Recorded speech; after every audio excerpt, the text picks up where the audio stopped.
ہجرت کی رات جب مکہ والوں نے اللہ کے پیارے نبی کے گھر کا محاصرہ کر لیا،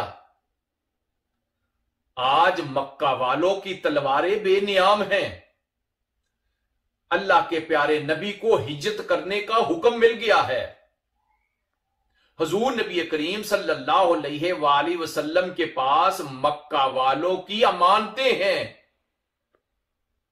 حضور نبی کریم صلی اللہ علیہ وآلہ وسلم اس وقت حضرت امام علی کو فرماتے ہیں، اے علی آج میرے بستر پہ سو جاؤ، کل یہ لوگوں کی امانتیں واپس کر کے مجھے مدینہ طیبہ میں مل جانا۔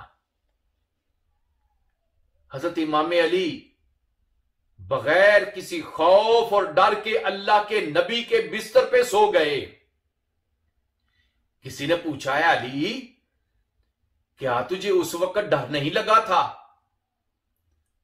آپ نے فرمایا مجھے ڈر کیسے لگ سکتا تھا جب میں نے اپنے محبوب آقا کی زبان سے یہ سن لیا تھا کہ علی ان مکہ والوں کی امانتیں دے کر مدینہ میں آ کر مجھے مل جانا، تو مجھے یقین ہو گیا تھا مکہ والے مجھے کچھ نہیں کہہ سکتے، کیونکہ اللہ کے نبی نے مجھے مدینہ طیبہ میں ملنے کی خوشخبری سنائی ہوئی ہے۔